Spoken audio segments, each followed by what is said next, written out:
Hi, I'm Mitch Gallagher. Welcome to the Sweetwater Minute. This time out, Sweetwater's resident drum guru, Nick DiVirgilio, sits down with another drummer, Ben Smith from the band Heart. Ben's been with Heart for more than 22 years. He discusses how he got the gig, how his career has progressed, and how to diversify your own career in music. Check this out.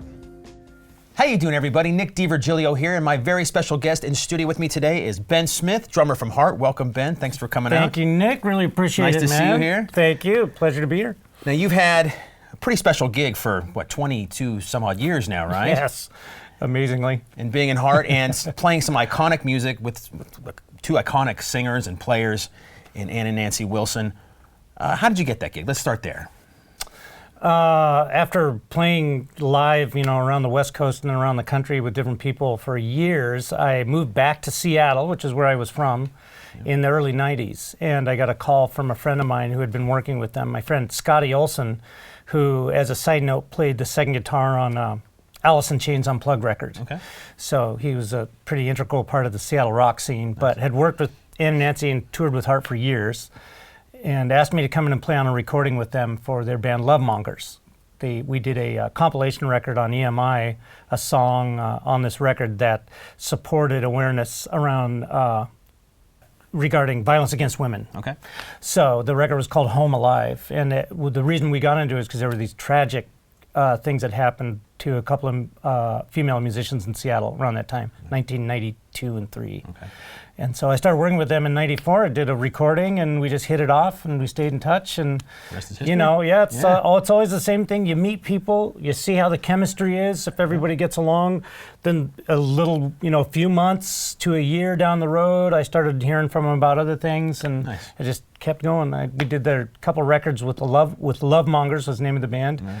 and then when they started doing Heart gigs again, I was able to go do those. So it worked out great. So before we move on and get into some other stuff, there's some iconic drum parts in those old classic Heart tunes. Yeah. Michael DeRosa is killer drummer back in the day, right? And and some of those early Heart tunes, like Barracuda and Magic Man, they're harder than people think, I think, sometimes, and to play them correctly and to play them right. So how did you go about learning those parts? Did you have to kind of cop his feel, or you, like, after all these years, you doing your own thing, just kind of in the grand scheme of those kinds of tunes? The good news for me was they had played with those songs with the original feel quite a bit. Right. When the 80s came, they went more synth pop because that's what was happening on the radio then, and they really wanted to make sure they kept their career going. Sure. So that's when Mike DeRosa and the original guys left. Denny Carmassi came on as the drummer, amazing drummer. Amazing drummer, yeah.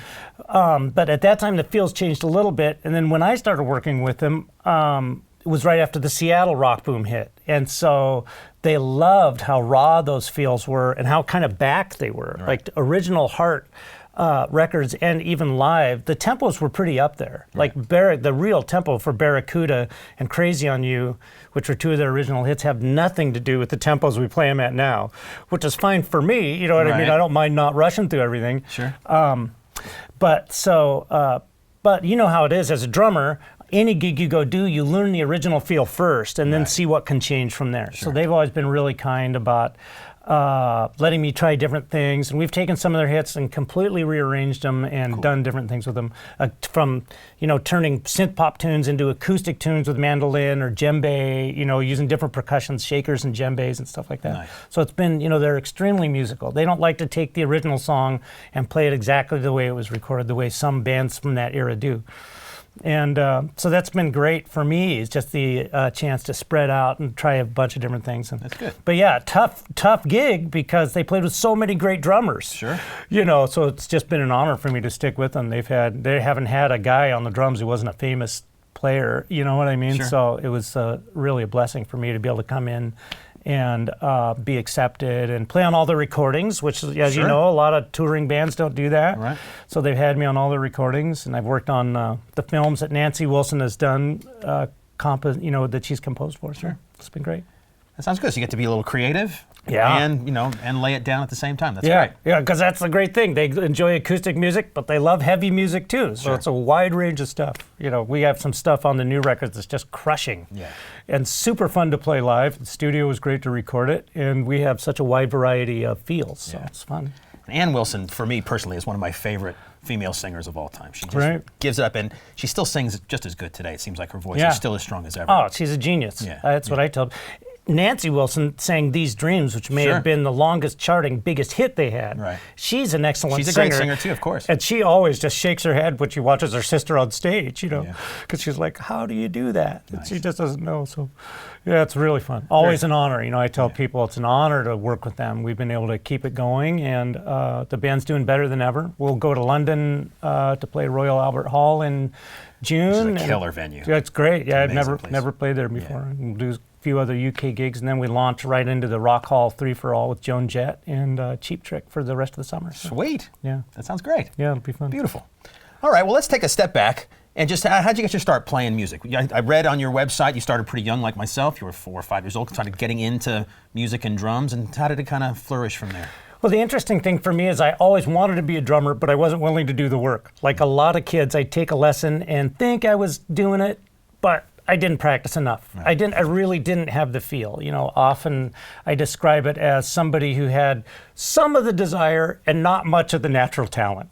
So I ended up moved around a bit as a kid. I ended up in Seattle and went to a school that was a great high school there called Garfield High School in Seattle. They had a music director named Clarence A. Cox, who went on to lead many high school jazz groups to the the Just Ellington festivals and playing in Europe, and Cool. amazing music educator.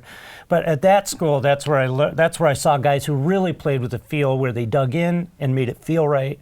And so that I consider that to really be my start. Okay, cool. Yeah, my brother was a good bass player and guitar player, and I thought I could play drums, but you don't know what you don't know. Sure. You know what I mean? Yeah, So yeah. it was interesting. By the time I got to high school, I saw the guys who really played like they meant it, and it was just the right time for me. I practiced 3 or 4 hours a day that summer, and by the time I was 15 and a half or getting towards 16, I was playing gigs, which was great. Fantastic. So, yeah.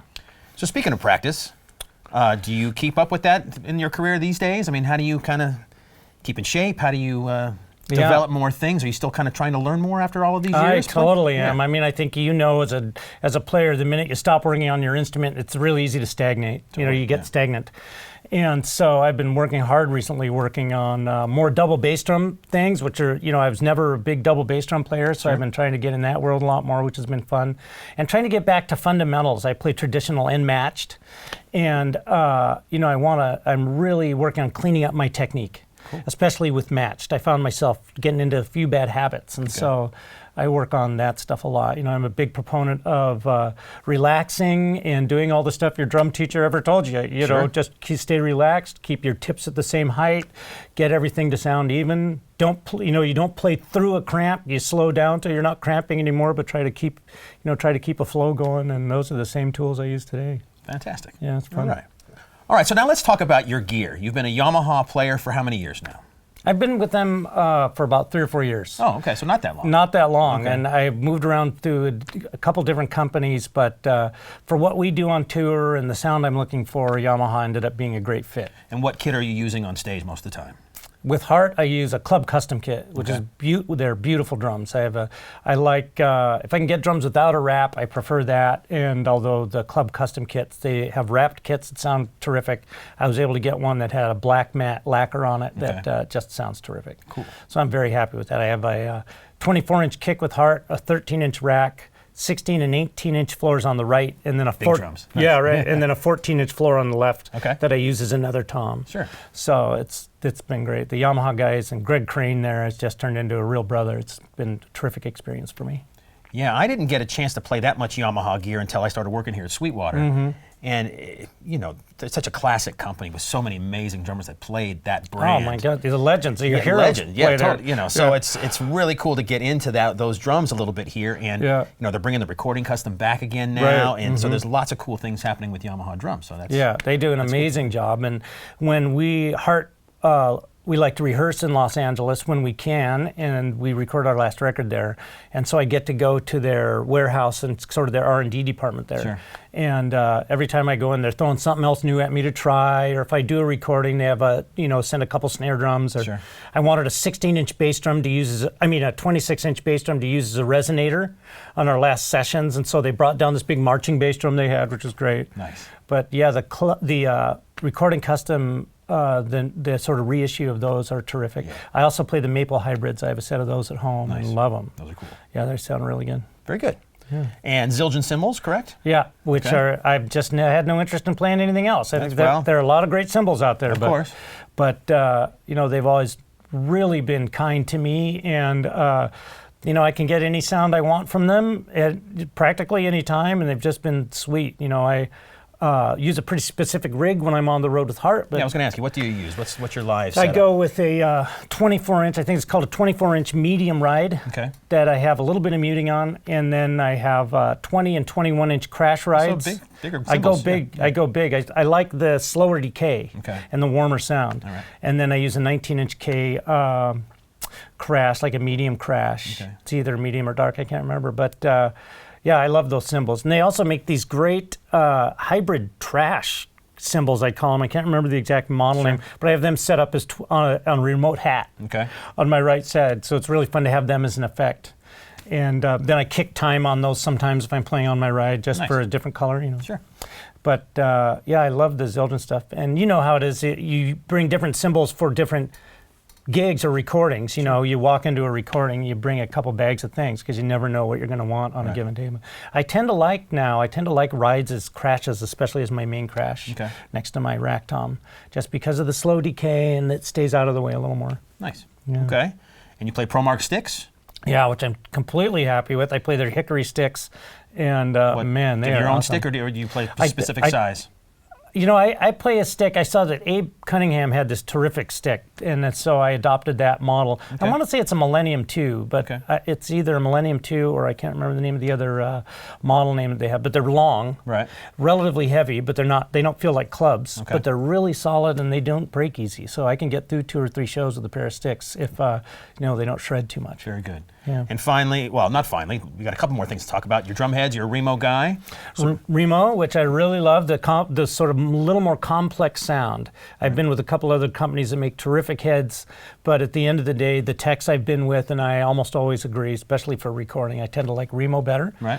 And what do you that's normally all- use? Like what's on your kit now? right now, I think we have coated Emperors on the top and coated Ambassadors on the bottom of all the toms. Okay. Yeah. And then a Power Stroke 3 coated on the kick. And that seems to work really well live. Great. And I've been using them in the studio more. I like clear heads on the bottom for many years because you get a little more of that singing tone. But it's sort of nice to have something that stays out of the way. Warm without being choked. Sure. And so I like that. Nice. That tends to work well for me right now. Cool. Yeah. And then now I'll say finally is LP percussion. Correct? Yeah, right, which has been great because I work on a lot of things. As a drummer, I don't know if you remember the first time you played tambourine on a track. I thought it was easy, and then tried to play a solid tambourine part and went, wow, I really need help with this. Your arm starts cramping up, so you have to play the whole tune. You're at a fast tempo. Yeah, you're playing a shuffle while the rest of the band is playing straight time, and you're like, whoa, okay, I need work. But it's been great. Having guys to bounce ideas off of, and I was able to get, because I was playing more percussion, filling out tracks I was working on for people. So it was great to have an arsenal of stuff to work with there, and LP's been great. I love their products. Awesome. Very good. All right, let's get into some of your side projects and your side business. Whenever I talk to young drummers, I think it's really important to tell them to, you need to diversify your career as much as possible, especially in today's day and age. It's pretty rare that one gig will feed you and put money in your pocket for your whole career. So it's good to have, irons in the fire and do some other things. So you have your own website, bensmith.com, and I'm reading on there, you have all kinds of things you got going on the side. So why don't you tell us a little bit about that? Yeah, I will. And interestingly, bensmith.com, there are probably 80 to 1,000 drummers who wanted that name. Like I know 2 professional Ben Smiths who are drummers, Right. So what I wanted to do was have a studio attached to my house where I could cut drum tracks for people. Okay. But then I realized that that there was also a need for people who wanted to work with somebody who sort of knew how to create songs and arrangements, like newer artists, like how to help out newer artists and give them access to somebody who's got some experience, who's done records with well-known people. Sure. And because my career has gone that way, it's been terrific for me. And so I want to try to share that with young players. Like if I go out on the road and we have an opening act and they have a cracked cymbal, I want to try to help them out if I can. Sure. I'll give them one of mine and take their cracked cymbal if I can, just to make sure people have the opportunity to sound as good as they can. And I like to do the same thing in the recording studio. So I bring people in as projects and clients. And so the website is actually bensmithmusicco.com. Okay. And that's the name of my company is Ben Smith Music Company. Okay. But attached to that is the studio and production business. Okay. And then I also am working on a few different things. I like to get out and do clinics. So when I'm on the road with Hart, I get out and book as many clinics as I can with the support especially of Yamaha, Zildjian, and Remo. Have been great about that. Beautiful. And then we have a kind of a fun little merch site, and then, the main thing for me is just to be able to give people the opportunity to experience the fun of playing in the studio. Because when you first get into the studio, you can't believe how exciting it is and how fun it is. But at the same time, I think about myself. I was lucky to get into a studio when I was 16 with some guys who I knew the parts and I knew how to play with. But it's foreign territory for a lot of people. Sure. They second guess themselves and they need a lot of support. And so it's been fun to provide that. Fantastic. Yeah. Very good. Yeah, I love that. I had the good fortune to run into a business partner who's a really experienced entrepreneur, and she's the one who's really helped me put together the sort of the marketing and new ideas about how to contact folks. And that's a big part of the reason I was here today. I was able to do some radio interviews, and they said, "You gotta see Sweetwater. These guys are amazing." So it's the people you don't think you're going to run into in your life that can have a lot to do with a new path that you can take. Sure. And we were talking earlier about young players and how important it is to reach out and diversify. And if there's one thing that's worked in my life, it's being able to play a variety of different kinds of music, but also be open to talking to people. Sure. The young bands who go into gigs and feel like they're rock stars and act like they're rock stars don't often have a chance to come back. It's the people who come in understanding that everybody's working for a living and we're all out there because we love music and to support each other, and that's what really works. So with my friend Val DeSardi, we've been able to get some great stuff off the ground, and I'm just really proud of it. Awesome. You also have a side band called Dream Wreck. Yeah. Tell us about that. Yeah, that's some old friends of mine from the Seattle area. The bass player in that band came out with Hart in the late 90s. We did a tour called Hart featuring Ann Wilson. Nancy Wilson was taking a little time off. Okay. And so the bass player at that time was my friend John Bayless. And John and I have done many recordings and gigs since with different people. But I started Dream Wreck with my friend Brooke Lazat, and John was a natural as a bass player, and we brought in our friend Rod Cook, who's a great guitar player. And because I do such a wide variety of things, but a lot of us hark back to the days when we first started listening to funk and R&B and super fun grooves to play on the drums, So we put together a band that does a lot of that. So the Meters and, Stevie Wonder and Sly Stone and a lot of really fun groups. So we've been having a good time with that, working around the Seattle area, but I'm looking forward to getting that to play more festivals in the time that we have off, when we can get a break. So it'd be fun to get around the country a little bit, and who knows, maybe we could even make it to Fort Wayne sometimes. Perfect. Yeah, it'd be fun. Good. Yeah. All right, well, you're actually here in town today to play a gig at the Follinger Theater here in Fort Wayne, correct? That's right. Nice. And the tour is going to be ongoing. I see you guys have dates all the way through like October or so of this year, 2016. Yep, we're really busy actually. The last couple of years we've been busy. We tend to work a couple weeks on, a couple weeks off until we get into the middle of the summer. Then we go gangbusters for a while. Okay. So if you're anywhere in the country where Hart's coming to your town, definitely encourage you to go check out the gig. Ben kills the gig. It's a lot of fun to play classic tunes. They rock really hard. So Ben, thanks a lot for coming to Sweetwater. Thank you, Nick. And taking the time to do this interview. Really appreciate it. Good luck on the rest of the tour and thank you. And the future. Oh man, I'm just super glad. I hope to get out here and see you again soon. All right. Be fun. My thanks to Nick DiVirgilio for hosting an awesome interview, and thanks to Ben Smith for joining us here at Sweetwater. And thank you for joining me for the Sweetwater Minute. I'm Mitch Gallagher.